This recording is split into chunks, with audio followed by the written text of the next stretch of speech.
Thanks again for joining us for the Just People podcast. I am your co-host, John Mays. With me, as always, is Cece Jones-Davis. Cece, we've got a guest I'm really excited about today. Would love it if you would go ahead and introduce our guest. Yes, absolutely. Hey, everybody. So glad that y'all are back with us. John, I am so excited to have Admiral Mike Smith with us today. Mike Smith, y'all, is a retired Rear Admiral with the U.S. Navy. He's also founder and president of the National Security Leaders for America organization. This is a nonpartisan network of former military and civilian leaders from across the political spectrum who are uniquely qualified to provide expert insight on U.S. national security and its impact on our democracy and economic stability. Mike, welcome. Thank you so much for being here. Thank you. It's an honor to be here, and I really look forward to the discussion. Thank you so much. Mike, I've had the pleasure of being in a few rooms with you here in the last year, and every time I see you, I tell you that when you're in the room, I always feel just a little bit more confident, a little bit safer, a little bit like, okay, everything is going to be all right. And so I want to start with people really getting to know you a little bit, right? I've only scratched the surface as to who you are, but just in your words, take a moment to just tell the folks about Mike Smith. Who are you? Okay. Thank you. So I'm the son of a career naval officer. I grew up traveling all the time. Probably the longest place I ever lived was Hawaii, which obviously is a burden.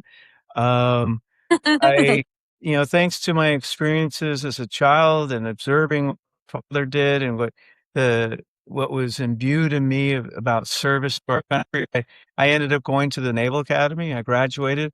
I was in surface warfare, so I drove ships. I had command at the time of the newest destroyer in the Navy, which was absolutely phenomenal.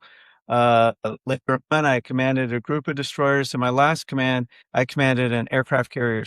I think that I never intended to stay in the Navy. Each job was just that much more amazing, and the idea of being able to lead such amazing men and women really kept me around. When I retired, I can assure you, I never thought I'd be in this world I'm in today.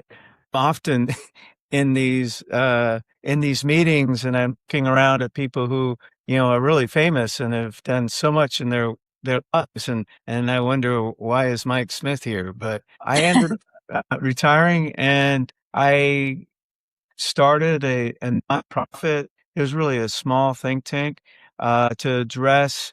This was during Trump's first administration, to address foreign policy issues, national security issues, and then when it came time for him to seek his reelection, I stood up what is now National Security Leaders for America. As he felt that the principles that our oath was based on being undermined by what the president had done in his first term. And so we got together. It was really only meant to be for the 2020 campaign. Obviously, Trump never went away. We stuck around, and we're still here fighting for what we believe really our oath is all about, which is really about our Constitution and the freedoms that are reflected in that. And that's what drives all of us every day, is to try and really bring our country back to to those foundations, because we see every day the norms that we dedicated our lives to preserve undermined. Yeah. A follow-up question, really quickly. You talked about how this particular work you're doing now started during or after the first Trump administration. I wanted to know, what was it about that term, the first term? What did you see that brought you so much concern that you would come into this work? I think, especially from a national security perspective, where our group comes from, some of the most fundamental issues, such as the reliance on our partners and our allies. We grew up working with allies.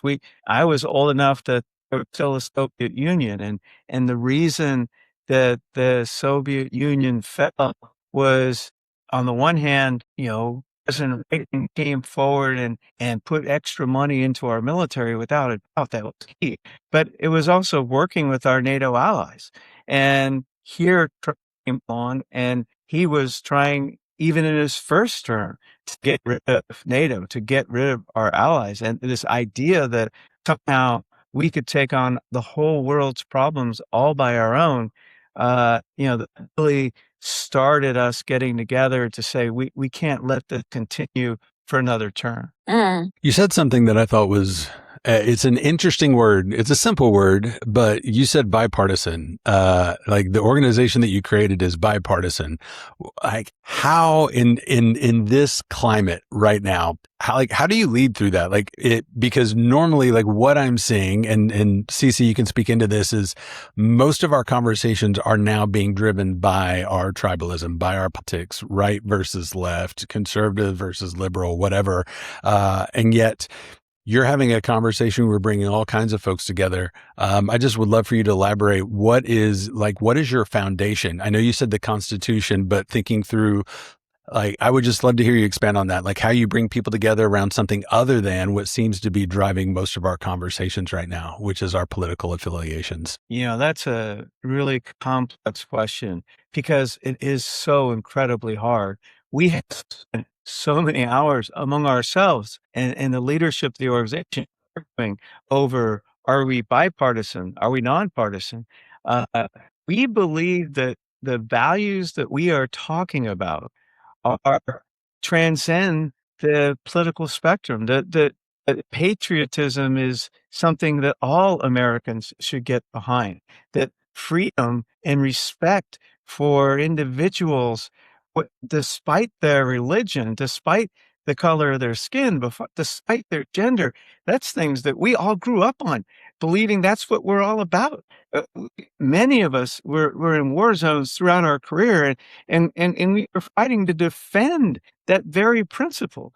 And especially as we get into the second term and this growing authoritarianism and this belief that only white males can lead, absolutely anti-American. And it's things that we have to fight. And that to us is not a partisan. If I look at a friend of mine who may be on the right and say, do you believe that women can run the military? I'm confident they're not going to say no because they're a female. We've served side by side with these women. They're fantastic. When I commanded a ship over 20 years ago, my top 5 junior officers were all women. I didn't pick them to be the top 5 because they happened to be female. I picked them because they were the best. And then those people 20 years ago are now captains in the Navy. They're about to come up for admiral, and they succeeded in their life, their whole career. Now suddenly they're being told by this Secretary of Defense that we're going to remove you from an admiral selection board because you're a female. As if the reason they're there is because, no, they have worked for 20 years, 25 years, taking the hardest jobs, and that used to be something we all agreed in, and it can't be partisan. And so we believe that bringing our members, leveraging their credibility to speak to that movable middle that is polarized and sways between the elections, and try and convince them, if they voted for Trump before, convince them of their mistake. Explain to them how this is not the America we all believe in. And that's what we're focusing on. That's amazing. Can you take me back a little bit? Because I know that I mentioned it in the when we first opened up in the introduction. But when you talk about your team, when you talk about your think tank, when you talk about your organization, remind the folks that we're talking to right now, who are those? Your organization is made up of who? What kind of people? Sure. So National Security Leaders for America is a nonpartisan, we'd say today, a nonpartisan pro-democracy organization that's made up of almost 1,600 former national security leaders. So that includes over 300 retired admirals and generals, over 200 ambassadors, and folks who served in different national security leader positions from cabinet secretaries on down. And all of us have come together to try and defend what we believe are democratic and constitutional norms. And we do that by involving ourselves both in the issues. All last year, we fought against the improper use of the National Guard, as an example. And thankfully, those efforts working with Chicago and other cities, and we had multiple amicus briefs on these different cases. Thankfully, that won in the Supreme Court, and the Supreme Court told the administration exactly what you've been saying, which is you were using it illegally. So this year, because of the midterms, we're focused back on elections. We're identifying key races where we believe there's an anti-democratic candidate, somebody who believes the election lies of 2020, that thinks that the folks who stormed our Capitol and beat up the police are themselves heroes. Those types of candidates we want to oppose. And so we will support a pro-democracy candidate that's going against one of those anti-democratic candidates. We're not part of the Democratic Party. We're about pro-democracy. Fortunately, and we studied it so hard in 24, it's very hard to find a Republican candidate who's willing to admit that the 2020 election was fair, or that's willing to say that those who stormed the Capitol should be in jail. But if there are, we're going to be all for that candidate. I mean, gosh, that opens up so many questions for me. I really want you to define for people in your own word democracy. I would love for you to define democracy for folk in your own words, and authoritarianism. Authoritarianism is a term that, I hear a lot, of course, every day in the work that I'm doing. People might hear every now and then, maybe on the news, on social media, but it's a very real and serious term. It's a very real and serious danger. Can you define what is democracy, Mike, and what is authoritarianism? I'd be happy to. And actually, the word democracy itself has become politicized. I tend to pivot to freedoms. We're about all the freedoms in the Bill of Rights. We're about the freedom of speech, the freedom to have your own religion and to have it be respected, and then have the ability to practice that religion. Freedom of the press, that we're not threatening to take away license of a network because they say something that the president doesn't like. Democracy is a challenge to discuss, because at the end of the day, there are many parts of our democracy that are broken, that need to be fixed. When we say let's stop the rise of authoritarianism, and I'll get to that in a second, in America, we're not saying we should go back to the old system. The system has failed many people. For example, the populism in America is not something that's just associated with one party or the other. The populism is about, my vote is not represented by the person I elected. We're supposed to be taking care of all of us, and you in Washington are not. That's often very true. With the amount of money that is thrown into politics, the average voter's voice is not heard. So I agree with many of the populism's views. Unfortunately, Trump happened to come along and capture that. But there's populism that the Democratic Party itself can rally around. If the Democratic Party could find a centrist who speaks to populism, we'd have a home run. So I think that I want to talk about defending our freedoms or restoring our freedoms. And authoritarianism is the exact opposite. It is a group of individuals that have taken charge of the country and the government, and who believe their views are right and anybody else's is wrong. Look, I grew up and served under many presidents from different parties. All of them, when they were president, welcomed everyone. They got elected. They're the president. They were the president of the American people. I've never served under a president like President Trump that says Democrats are evil, that if you put against me, you don't get to have funding in your state. If you voted against me, I don't care if there's if you have a hurricane come through your states, we're not going to give you any dollars. What is that? So authoritarianism is this idea that only my tribe is right, and I will lead that tribe. I don't need everybody else to tell me what to do. I already know what to do. No, you don't have freedom of speech if you dare to say something against me. And the issue is it's not abstract. My members have served overseas. I have ambassadors who served in countries with authoritarian regimes. They understand what it means when an authoritarian leader arrests a political opponent. We're not far from that in America.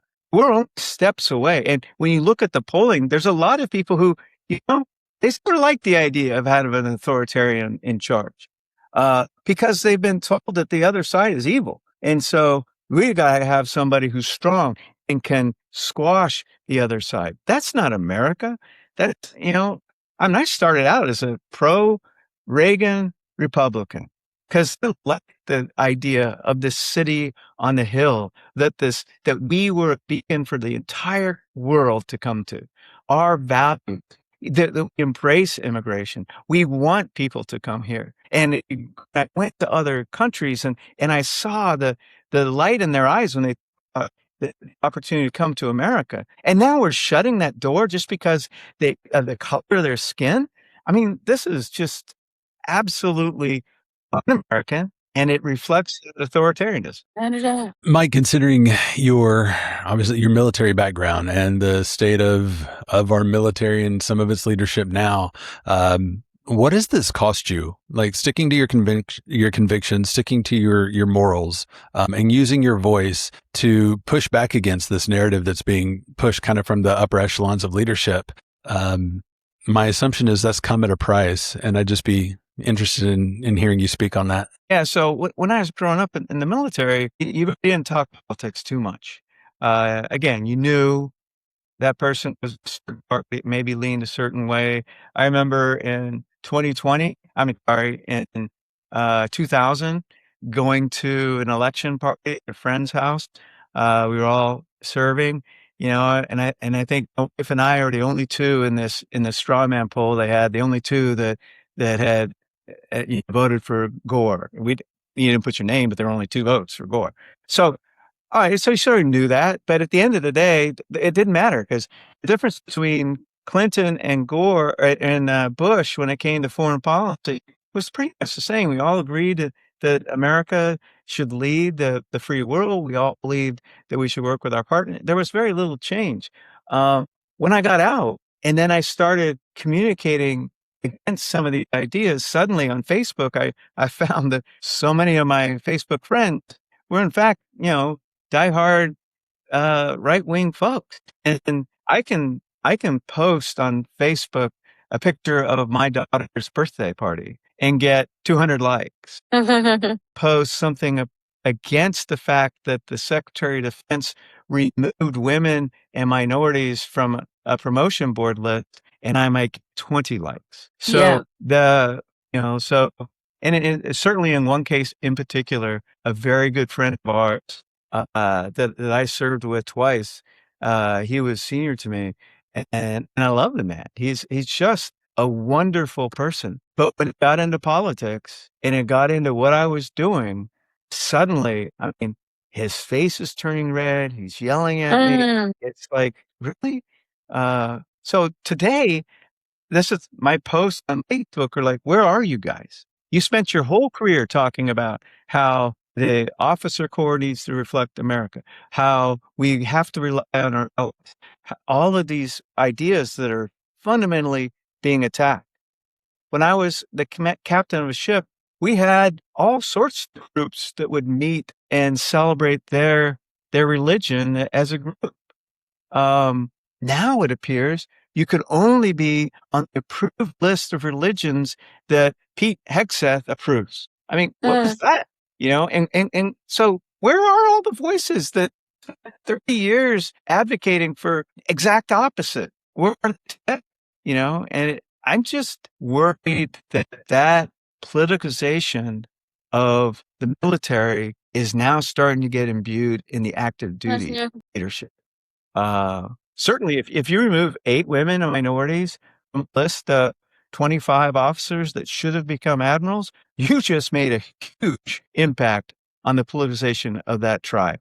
That group of admirals now just lost 1/3 of the voices that may have opposed current administration. That's politicization. And that's un-American. Yeah. I believe that our military is going to do whatever the president says, not only do what a Republican president says. Mike, you mentioned a couple of times the oaths. As a person who, I don't have a military background, what are you talking about when you say the oath? What is that? When you enter the military, you take an oath to the Constitution. Each time you're promoted, before they pin on that new rank, you again take an oath. And your oath is you swear to defend the Constitution of the United States against all enemies, foreign and domestic. My entire career, I said that. And I never really focused on domestic. Who would be a domestic threat to the Constitution? Yeah. And yet today, suddenly, there are people emerging that are in positions of power that make you wonder that are we getting to the point where there are actually domestic threats to our Constitution? And also, it is an oath to the Constitution, not to an individual. That's the whole point. It didn't matter who the president was. I just got promoted, and I am going to go by the Constitution. And the Constitution tells me to follow all the lawful orders of my president. Absolutely. Totally agree with that. Today, you hear rumors that to be promoted, you have to have an oath to the president. That some of the political appointees have to, I'm hearing some of the appointees have to agree that they believe that the 2020 election was stolen, or you're not going to get a position in the Department of Defense. What's happening to that totally apolitical approach to defending our country? On D-Day, nobody cared what party you were in. Nobody cared if you thought FDR was, too liberal. They didn't care what color your skin was, etc. All of that. They that you were there and you were willing to put down your life to defeat a threat that was going to crush our country. And now, what are we doing? I mean, we are relieving some of the best officers that ever served because they won't genuflect to the Secretary of Defense. An amazing 4-star General Donahue in Europe, in charge of the U.S. Army in all of Europe, has chosen to resign, reportedly because he didn't agree with the Secretary, and the Secretary didn't want somebody there who didn't agree with him. He's the guy in all the pictures of when we were leaving Afghanistan. He was the guy walking on the tarmac and the last guy to step onto the plane. He's beloved. So we are removing these senior leaders based on their political view, not on how well they're doing to defend our country. And that's what's wrong. And I think that's what motivates all of us. We can't allow this to happen. Yeah. You said something that, for me, somebody who doesn't come from a military background, just has a very general knowledge of even like politics and constitution and things, is the idea is like the military in my world is like, okay, well, they're here to defend the country, to keep us all safe. But you say the oath is actually to the Constitution of the country. And to me, that's the aspirations of the country. Like the Constitution is constantly what we can be. It's this moving forward versus the what is. And I hear a lot of kind of rhetoric and some of the Christian nationalism is no, the way things are, the way things should be or could be, that aren't supported by the ideas of life, liberty, and the pursuit of happiness for all people, because the all is limited. Like all doesn't mean all. And I don't know, I kind of struck out to me as like this idea of the Constitution, the idea of what we can be over just the status quo of what power would predict. I just found very interesting. So thank you. Certainly. Yeah. Oh gosh, like there's so much. When during the first Trump administration, I remember hearing and seeing a lot of, well, I would say a lot of pushback from high-ranking military officials who were saying, "No, we're not going along with that," right? And they were either, as a result of pushing back, they were either let go, relieved of their duties, or they retired, or just left the position some kind of way. I remember like several folks that way, right? And even being a person who doesn't know a whole lot about the military, I remember really familiar faces, like people we have seen for years and years, that even I was like, he's leaving? Oh, that's not good. I'm wondering, when we talk about, allegiance to the Constitution, and we talk about the things that we have seen in the first administration and also in the second administration, I just wonder if you've ever been in a position as a leader in the military where you had to challenge a leader because of some decision, right? Someone that you respected, someone you were supposed to maybe defer to. If you've ever had to challenge such a person because of your commitment to the Constitution, and what would your advice be to people who are in the military today, in the midst of what we're seeing? Honestly, I don't know that I've been in a position where I have challenged my senior based on oral ground. And, and, Mm-hmm. in and in fact, I think that's my issue with where we are today, because you're getting rid of the senior people who disagree. Yeah. You're only promoting people who agree with you. So now, if you are a junior person, what do you do? If they haven't gotten Yeah. to where they're firing everybody, they're just Yeah. firing the top. I have absolutely worked for amazing officers who I could go in and I could push back on their views, on their positions or their staff's positions. I was in a role working for a very senior officer, and I had a group of people that our job was to assess what he was doing and recommendations. Often we would put a memo forward on Friday, and the whole weekend I was afraid I'd be fired on Monday because I was opposing everything his staff was saying. He'd come in Monday and he'd be like, "Agree with everything you said. Absolutely perfect." I had bosses who welcome an alternative view. I was taught truth to power. It doesn't matter who you are. It doesn't matter who your boss is. You have to tell them when they're wrong. And Yeah. today that is being severely undermined if it hasn't been erased completely. And people know you better be quiet. So how does that deal with it? Our military's readiness? Again, to that officer who is relieved, our general who is just an amazing warfighter. We have impacted our military readiness, let alone all of the similar actions that are happening that don't have to make the Washington Post. How much have we decimated our ranks, gotten rid of people who are willing to listen to alternative views so that we have Mm-hmm. a better military? We listen to Mm-hmm. alternative views because we're going to create a war plan to take on enemy. And maybe your boss thinks this is how you do it, and maybe your boss doesn't know the power of drones. And you want to come forward and tell them about drones. But you've been taught now you can't argue with your boss or look what happened to so-and-so, they were fired. That's an immediate effect on the military readiness of our country because we're politicizing the officer corps. Kind of the question that came to mind as you're speaking through like the politicization of military, like what I've seen is sometimes there are real concerns, right? And a real concern can then be politicized to kind of turn the volume up on it. And then in our kind of dualistic minds is now that we have found a little bit of like maybe the propaganda, that we now dismiss the entire concern because the concern itself was amplified. Does that make sense? It does. It does. Yeah. So I'd be curious, like in our current climate, particularly with what's going on in the Middle East.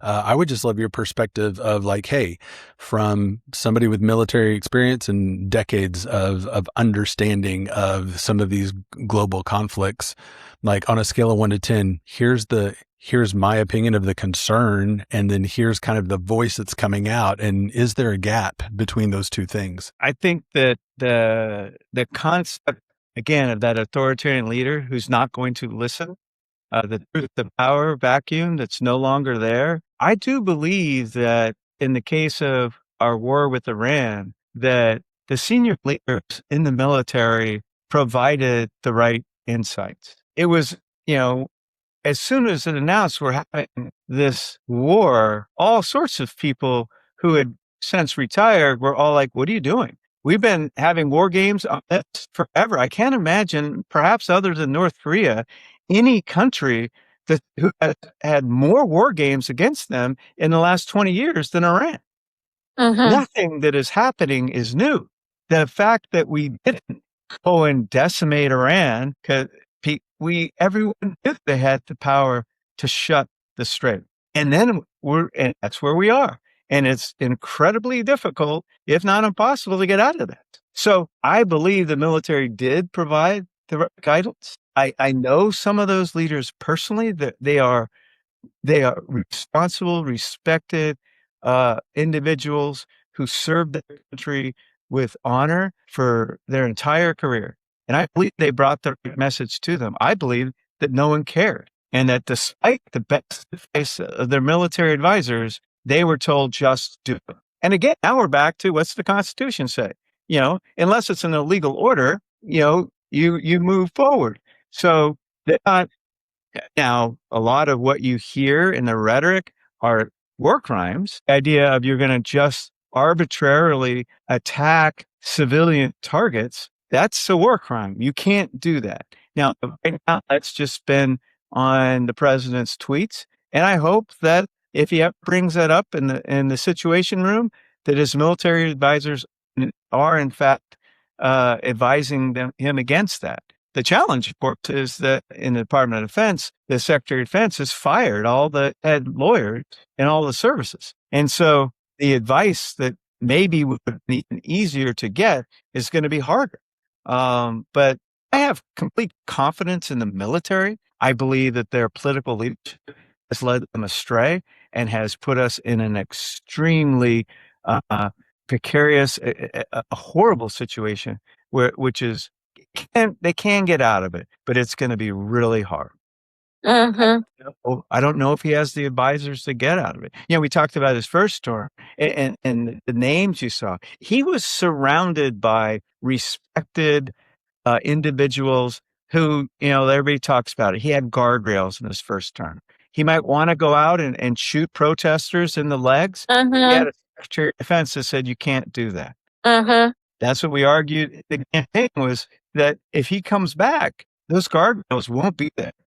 And sure enough, they're not. And now my biggest concern is if come the midterms, or certainly come 2028, if the administration starts to impose even more election interference type efforts, and you have protests like we saw in Minneapolis, I'm very concerned that there's nobody there to restrain an impulse to do war crimes against American people who are exercising their personal rights. Yeah, absolutely. I want to, for a second, stay in the vein. There's so much I want to talk about. I'll put it out here now so that y'all can hold me accountable. I want to talk more about international relations. I want to talk about election interference. There was one other thing, and I want to talk about Congress. I want to stay in the vein, though, of international relations. Nobody has a clue as to why we are over in Iraq. Like, nobody really out here has a clue. The people, even his supporters,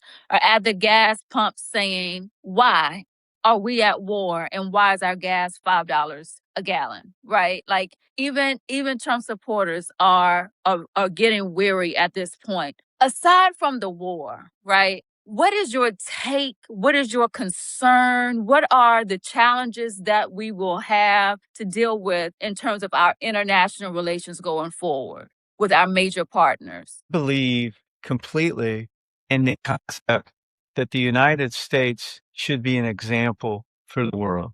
That when you want to talk about a a system where everybody has a chance, a system where everyone is respected, a system where no matter who you are, you can get ahead. That's a goal. That's an idea.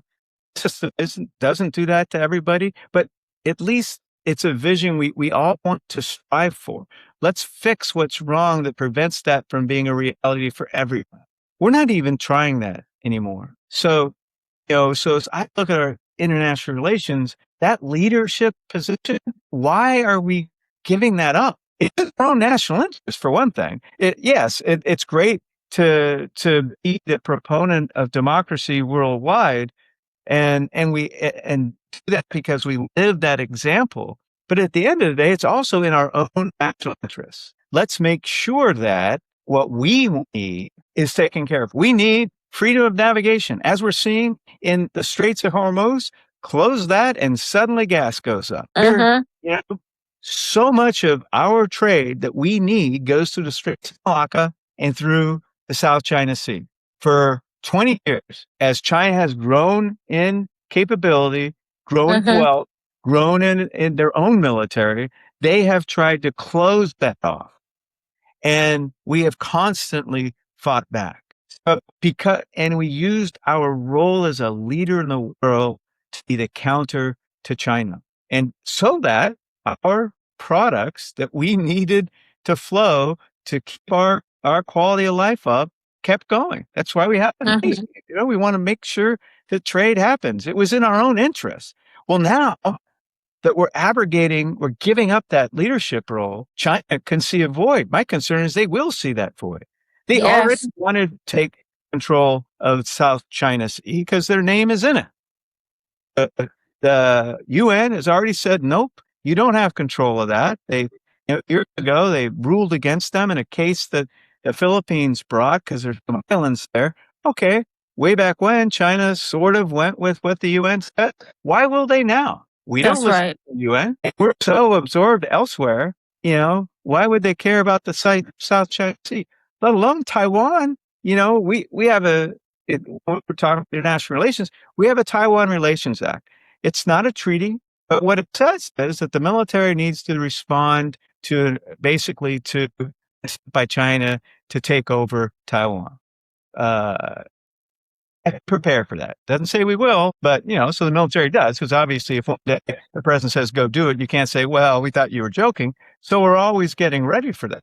Well, why? What rationale do we have to get involved if China says, hey, these guys are an imminent threat to us? These guys, and come up with a same way the president came up with an unjustifiable rationale. How can he then challenge China? So my biggest concern on international relations is what is ceding to China that leadership role in all of Asia, such that the people of Taiwan's freedom is absolutely at stake. The products we get in the United States, suddenly they want to do what Iran wants to do with the Straits of Hormuz, and they want to start taxing people coming through the Chinese seas. That our prices are going to go up. And if we say, okay, you know what, we won't go through the South China Sea, we'll go around Indonesia. Okay, well, that you just cost a whole lot more shipping, so our prices are all going to go up.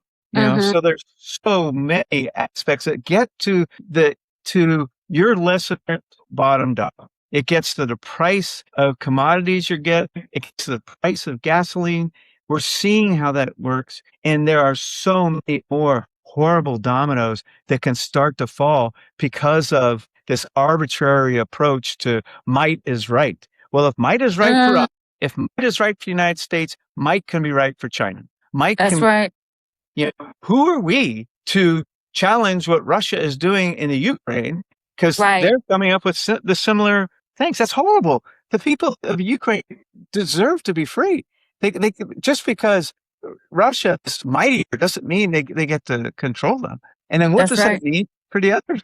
Then we get into this whole issue of Europe. And okay, if the United States is walking away from NATO and Putin wants to reestablish the the Soviet bloc. There's a lot of free countries that are in that. A lot of things that he used the same rationale that these belong to us.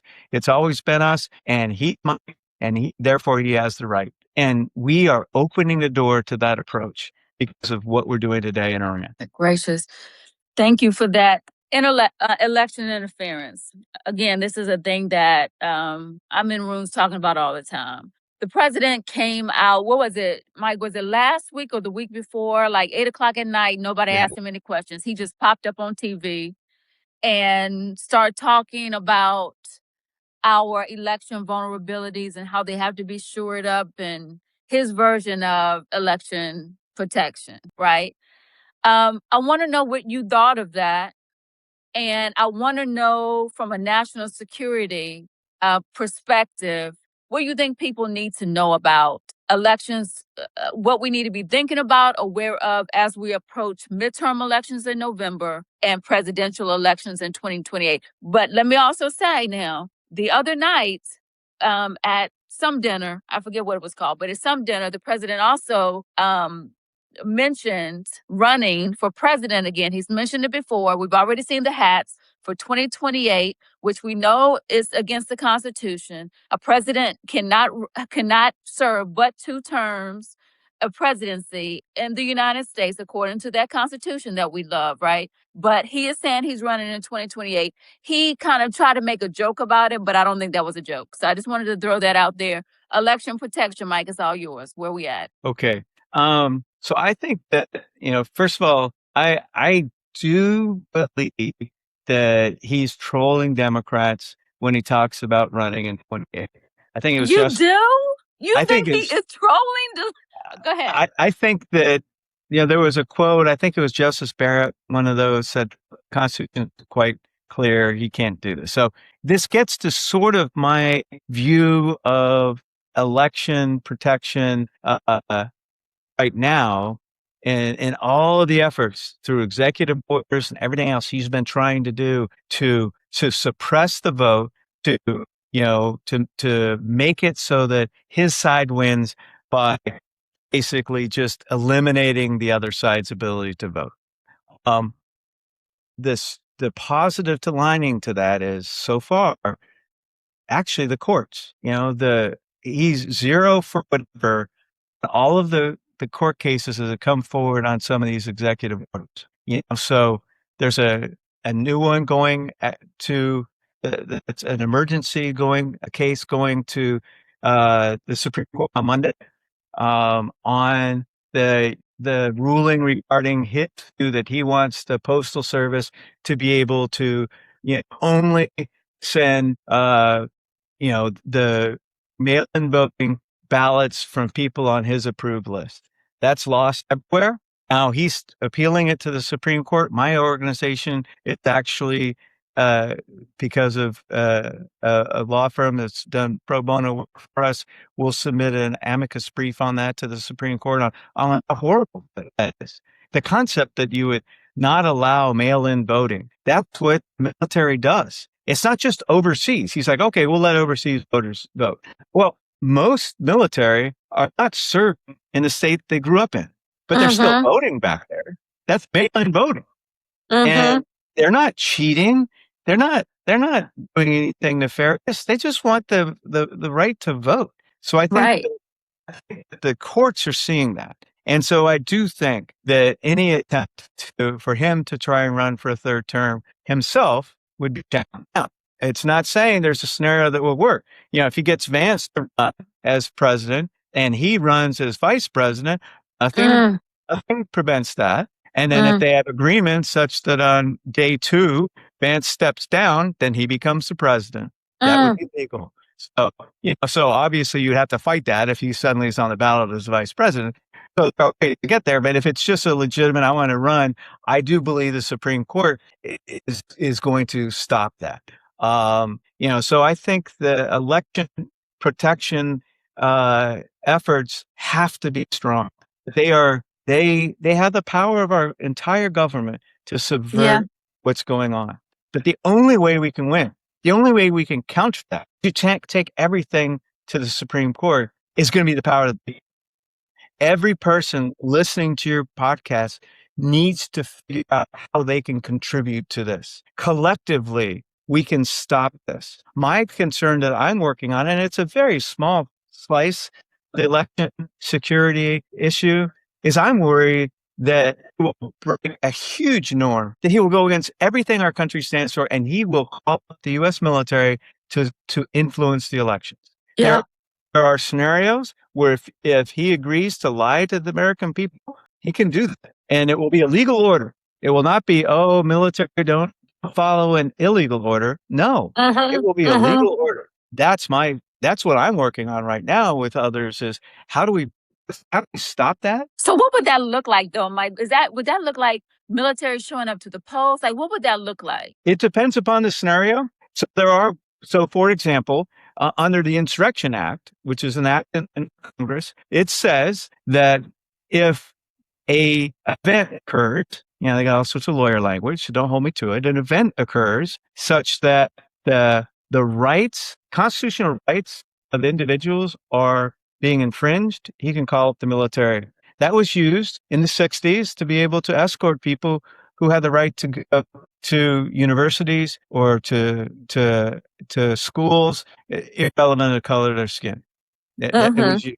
Well, he could claim, hey, I have an executive order on how elections should be done, and they're not being executed that way. That's a violation of their right to vote. That's a stretch, but there's another one that says, hey, if there's riots that are occurring that are preventing laws from being implemented, that the local police force is incapable of overcoming that, and therefore laws are not being executed, I can't bring the military forward and to assist.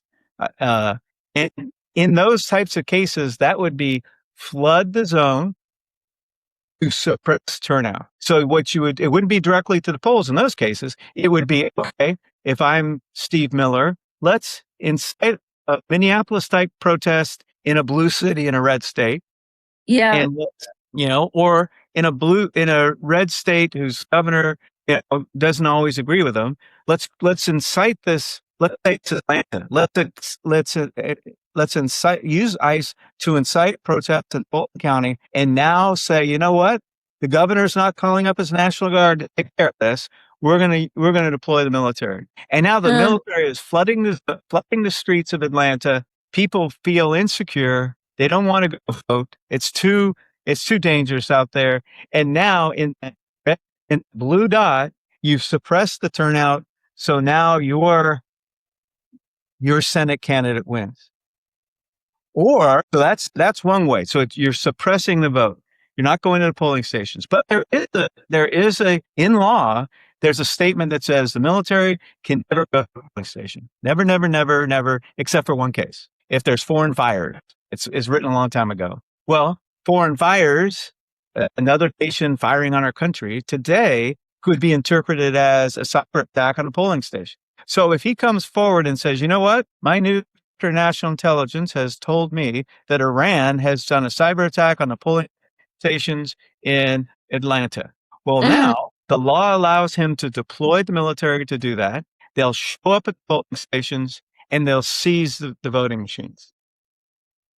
And if they want to, they have the ability to claim whatever about. So suddenly Fulton County's votes go away. And again, his person wins. So there are many examples like that. So we have to study that. We have to look at that. We have to really game that out. We're going to try and have a war game so we can say, okay, you know what?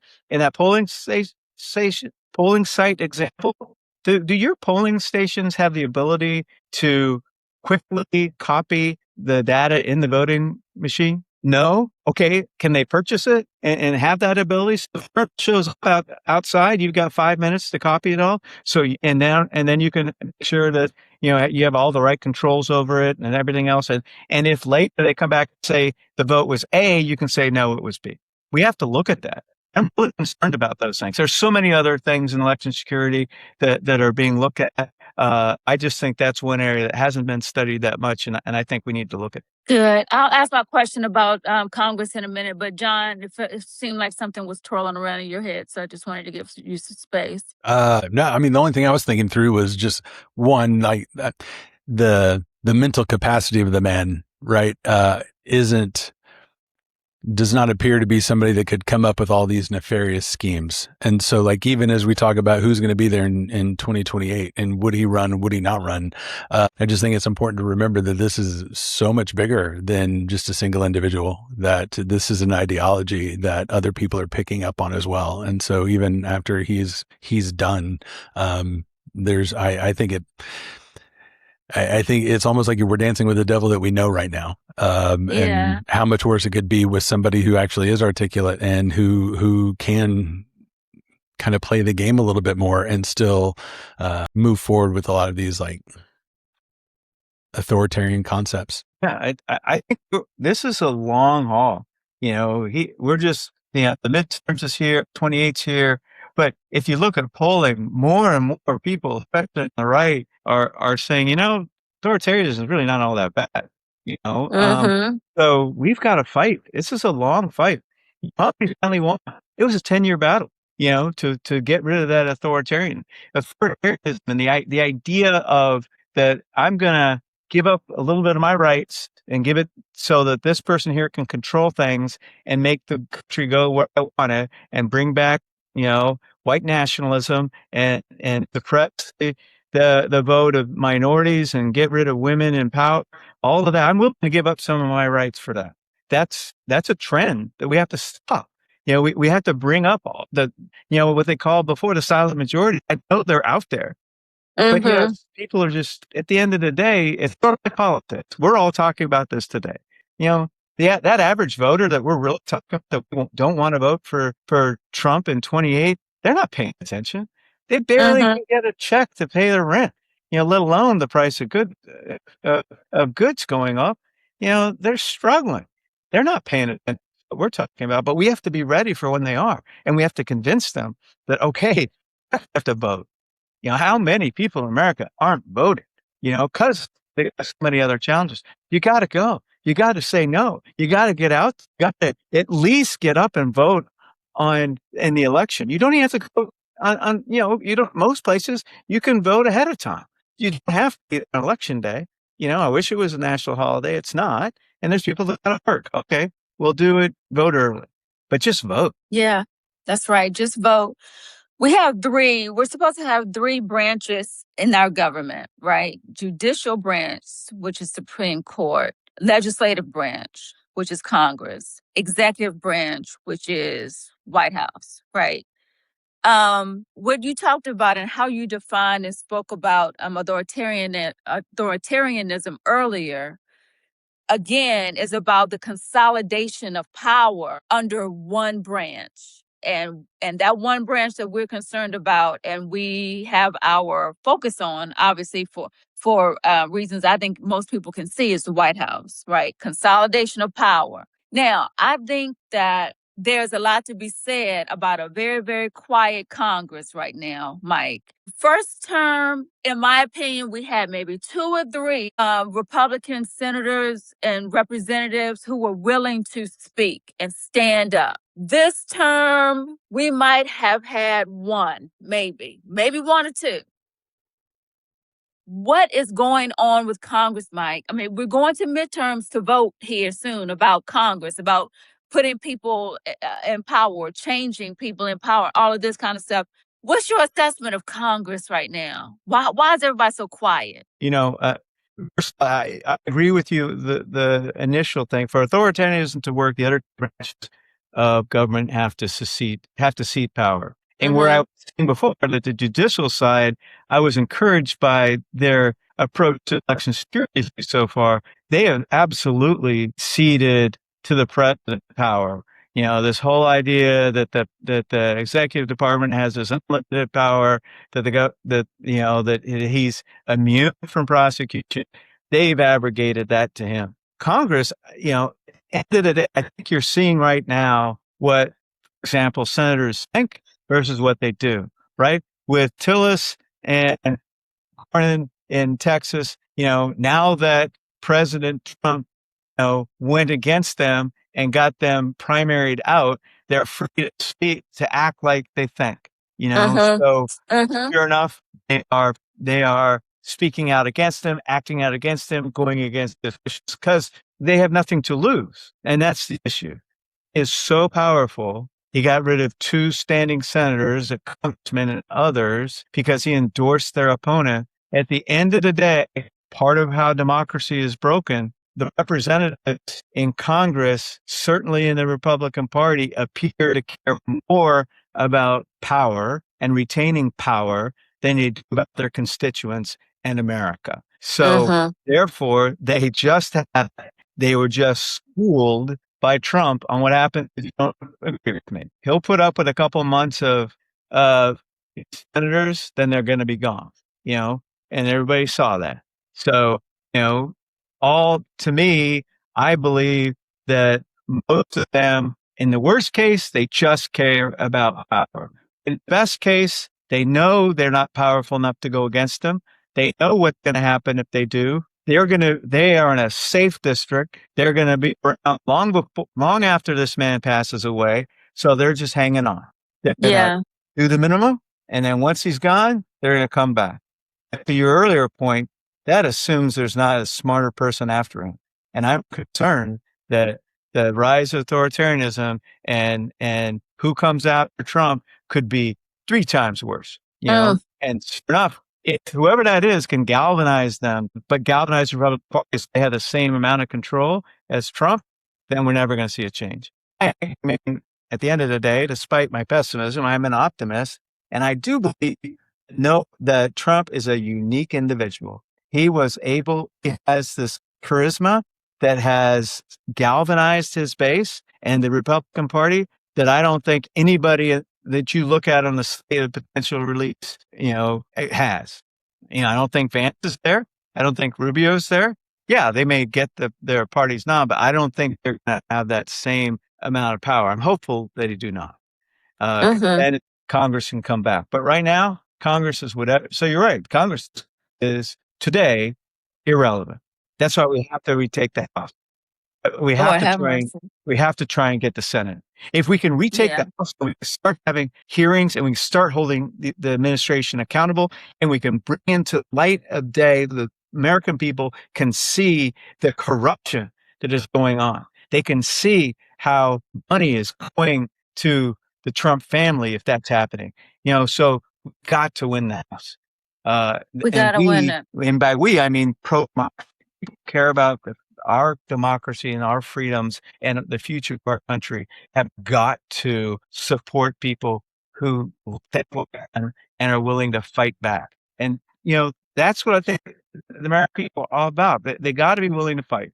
But we got to have a reason to fight. And we got to explain to them. And damn it, we got to get some charismatic politicians that they're willing to vote for. You know? And I don't have any control over that, but God, I sure hope we get that slate of candidates. I hope in 28 it's the broadest spectrum of candidates running for president on the Democratic Party you ever saw. So we can find that charismatic person that can really galvanize people to come to the polls and fight the alternative. Good. Mike, I've just got one more question as we wind down. And that is about the movable middle. I know that your organization is really trying, and so many folks are trying to appeal to the folks who can hear the messages that you've shared with us today and help turn things around headed toward democracy as opposed to authoritarianism in midterms, in the 2028 election and beyond. Because as you pointed out, this might take a while to dig out of. What would you say to people who voted for President Trump the first term, may have voted for President Trump for this term? What is the opportunity they have? What would you say to them today? That's exactly who we want to get to, right? That's the message we want to get to. And what I say to them, honestly, will be based on what they value. So, because I think every election is local. I think at the end of the day, my folks, my members are not going to talk about, historically, have not talked about national security issues. Now with Iran, we might, but what we really want to do is talk about what the voter is most concerned about. So if you're concerned, if the thing that concerns them most is the economy, is the price of groceries, then we want to talk about that. What we want to do is we want to communicate to the movable middle. And if you voted for Trump in 24 because inflation was horrible under Biden, because you thought that the economy was going in the wrong direction, what's it look like now? You know, the economy's worse. Inflation it's not gotten under control, and it's only going in a worse direction based on all of these other issues. So we need to communicate and talk to the people about things they care about. And that's part of the problem I see with many politicians. They don't talk to what they care, what the voter cares about. They talk to their talking points. They speak from their talking points. We need to understand. So for us, each campaign's individual. We get with the campaign. We say, okay, in your district, what's the number one issue? That's what it is. Let me go find somebody. I'll give you an example. In 2020, in Arizona, the suburban white vote, with female vote was a big part of the undecided, and their number one, or maybe it was number two priority, was waste, fraud, and abuse. So we got one of our members, a retired star general, who just commanded troops on the border and wrote an op-ed went viral that basically said, you know what? If you're concerned about waste, fraud, and abuse, don't build a wall. That's the worst way to stop immigrants from coming across the border. So find out what the voter cares about in that district and communicate to them and show them why whatever that is that you're worried about has only gotten worse in the last 2 years. It's only going to get more worse in the next 2 years. Get out there, get to the people that are allowing that to happen, and let's turn the country around. Good. You want to ask the hope question, John? Yeah. So, Admiral, I'd just love to know, like, you seem to be very grounded in reality, that this is the long game, that this is not something that's just going to be easy. This is something that's going to have to be fought for.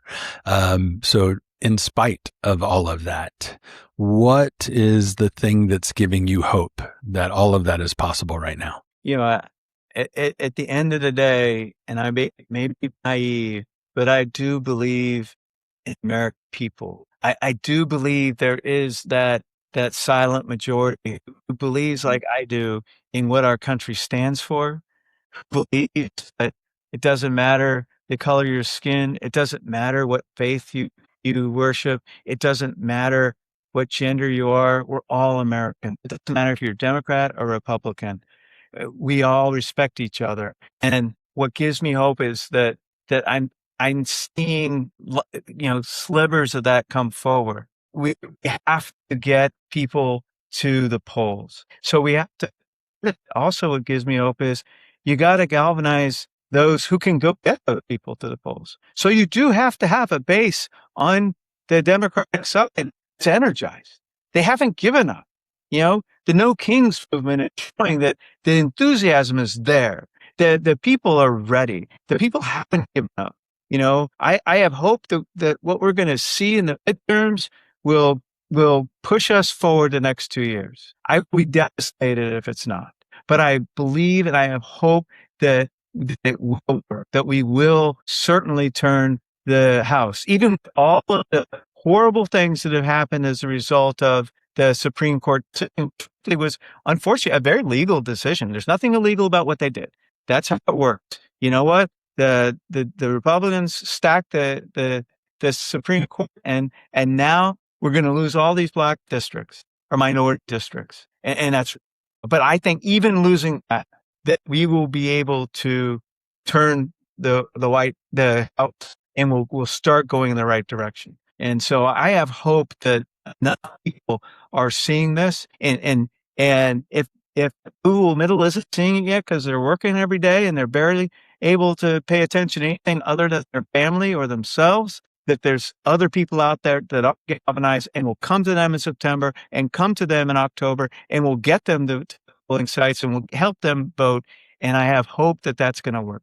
And that's where I am today. That's the only reason I keep doing this. I haven't given up hope. I believe in America. I believe in that voter. I believe that the people at the end of the day are good people, and there's always going to be extremes, and frankly, on both sides. But the ones in the middle, I think they're there. They're just not voting, and we got to get them out there. Admiral Mike Smith, this is why I feel better when you're in the room. You have made me feel better, and we're just on a podcast. Thank you so much for your voice, your wisdom, your experience, your passion, your heart for the American people, and for democracy. And not just the democracy that we know, but the democracy that we can have, the democracy that can grow and be better. We really appreciate you being on the Just People Pod. We might call you back. Don't count us out, Mike. We might need you to come back here and take us through some scenarios or something. I'm serious. Well, Stacey, thank you so much. John, thank you. I really appreciate this. And the fact that anyone would listen to me this long is shocking to me. Thank you. Oh, we could go on and on. We might need to run some scenarios. So we'll call you back at some point. Anytime. Thank you for being with us. All right. Take good care. Have a wonderful day. Thank you, Mike. Too. All right. Bye-bye.